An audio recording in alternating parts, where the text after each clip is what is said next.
দাদি, তুমি বলো তো, একটা ছোট মানুষ যখন জন্মায় তখন থেকে সে বড় হওয়া পর্যন্ত তার বাবা মার কি কি দায়িত্ব থাকে? এই যে প্রশ্নটা করলি হে রিধু, তার উত্তরে তো পুরো একটা জীবন লুকিয়ে আছে।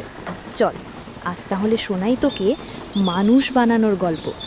মানে, মানুষ কি বানানো যায় নাকি? হ্যাঁ রে, একদম যায়। তবে সেটা পুতুল বানানোর মতো না, মনুষ্যত্ব শেখানোর ব্যাপার। শুরু করি জন্ম থেকে। একটা শিশু যখন জন্মায় তখন বাবা মায়ের প্রথম দায়িত্ব হয় ওকে ভালোবাসা আর নিরাপত্তা দেওয়া। মা তাকে বুকের দুধ খাইয়ে আঁচলে ঢেকে আগলে রাখে। বাবা রাত জেগে পাহারা দেয়, কখন জ্বর হলো কিনা দেখে। তখন তো বাচ্চা কিছু বুঝতেই পারে না।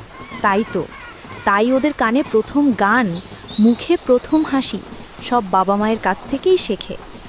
তারপর একটু বড় হলে ওর মনটাও গড়ে ওঠে। তখন ওদের দায়িত্ব হয় শেখানো কি ভালো কি মন্দ। মিথ্যে বলিস না, ভালো ব্যবহার কর, অন্যকে কষ্ট দিবি না, এসব শিখিয়ে যেতে হয়। আর স্কুলে ভর্তি করানো? তা তো আছেই। পড়াশোনার সঙ্গে সঙ্গে বাবা মায়ের দায়িত্ব ওর স্বপ্ন দেখাতে শেখানো। যেমন ধর, কেউ চাইলো ডাক্তার হতে, কেউ চাষি, কিন্তু ভালো মানুষ হতে চাইতে শেখানো সবচেয়ে বড় শিক্ষা। আর আমি যদি পড়তে না চাই? তাহলে ওদের দায়িত্ব হয় বুঝিয়ে বলা কেন পড়া দরকার, জোর নয়, ভালোবাসা দিয়ে শেখানো। আর যখন তুই টিনেজে যাবি তখন তোদের সঙ্গে বন্ধুর মতো আচরণ করা দরকার, কারণ তখন মনটা নরম হয় কিন্তু জেদটা বেড়ে যায়। বাবা মায়ের দায়িত্ব হয় তখন পাশে থাকা, ভুল হলেও ধৈর্য ধরা। আর বড় হয়ে গেলে? তখন তারা একটু দূর থেকে দেখে।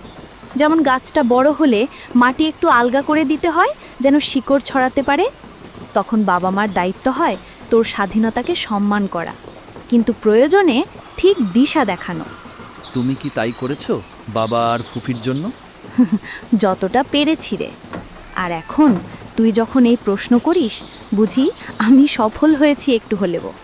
তোর মা বাবা তোকে মানুষ বানাতে কতটা কষ্ট করে তা একদিন তুই নিজেই বুঝবি, যখন তোর জীবনেও কেউ আসবে যে তোকে বাবা বলে ডাকবে।